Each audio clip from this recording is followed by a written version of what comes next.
Good morning, everybody. It's Monday, the 12th of April, 2021. Next phase of our restrictions or COVID restriction lockdown limitations. We get to travel within our county today. And that's about it. Yeah, we're starting to move in the right direction, God willing, and rejoicing in that. Back on a lovely morning walk on the canal this morning. Boy, so these lovely spring days are amazing to get out and walk and just to enjoy just the creation that God gave us and the beauty, and very tranquil this morning. It was almost like a bank holiday morning. Not much noise and birds singing and horses grazing on the canal. It was a lovely, lovely walk, and I think thankful for that. We're going to start. I've been one of my Bible readings. One of my Bible readings is to read through the Bible in a year, and I'm reading a chronological Bible this year that goes through date by date, and I'm in 1 Samuel, and I thought we might pause and take a few days here, look at a few incidences from the life of David. And we're going to start in 1 Samuel chapter 16, and Samuel is looking for the next king. Saul has been displaced, or going to be displaced, and God sends Samuel the prophet out to find the next king. And he comes to the house of Jesse, and Jesse has a bunch of sons, and he looks at them all, and God says, not this one, not this one, not this one, not this one, and finally gets down to the ruddy young lad named David. And Samuel thinks, well, this guy doesn't look like he's a king. He's apparently he was I think the word ruddy is even used. The English word ruddy is even used for him at one point, and he doesn't look like he's a king. So what does God say to Samuel? The Lord said to Samuel, do not look on his appearance or at his physical stature, because I've refused him. Talking about, that wasn't David yet. That was Eliab, the oldest. The Lord said to Samuel, do not look at his appearance or his physical stature. Now, Eliab suited the purpose. Sorry for the misstart there.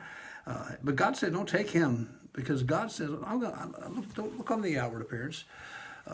I look at the heart. And he goes through the rest of the sons, and finally he comes down to David, and he chooses David. There we go. Now we're back on track.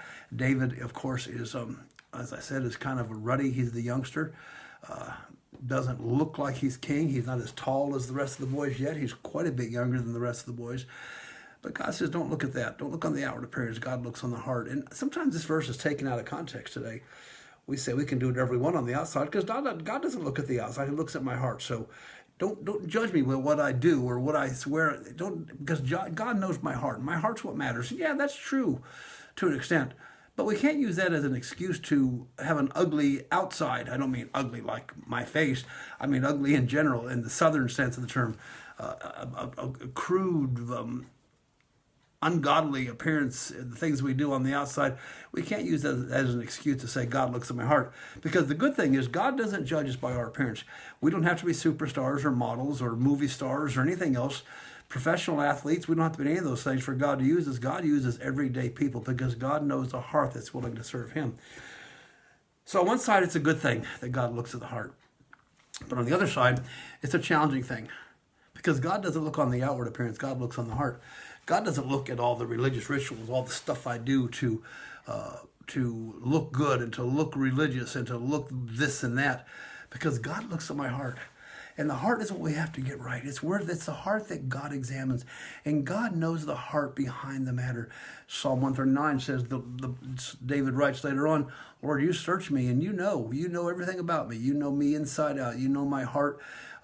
Bible talks a lot about the heart. Everything we do comes from within the heart. So God looks on the heart. And as we start this week, what is our heart like? We can do all the right things. We can behave properly and do all that stuff and go through life this week. And that's all important stuff to do. We need to do the right thing. But what is the heart behind it? Do we have the right kind of heart? And that's what Samuel is looking for. That's what the Lord was looking for. That's why he goes through all the brothers of David and comes down to David, and they have to go fetch David from the field, because even Jesse doesn't think he'd be qualified to be the king. And that's who God chooses. God chooses sometimes the least likely. When the heart is right, God can choose sometimes even the least likely of individuals to do his work. God doesn't look at the outward appearance. God examines the heart. How does our outward appearance compare to our heart today? Does our outward appearance, is it for a show? Is it to impress people? Or do we have a heart that really wants to follow God? God knows our heart. He knows it intimately. That Psalm 139 reference when David says that God has searched me, it means God knows everything about him. And just to be sure, David also prays, search me, O God, and know my heart. Try me and see if there be any wicked way in me and lead me in the way everlasting. David knew about the heart. David wasn't perfect. He was flawed. He made dumb mistakes. He did sinful things. He did wicked things.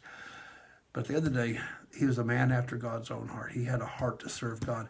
He was a sinner like the rest of us, but he had a heart to serve God. What is our heart like this week? Do I have a heart that follows God and not just the practice on the outside?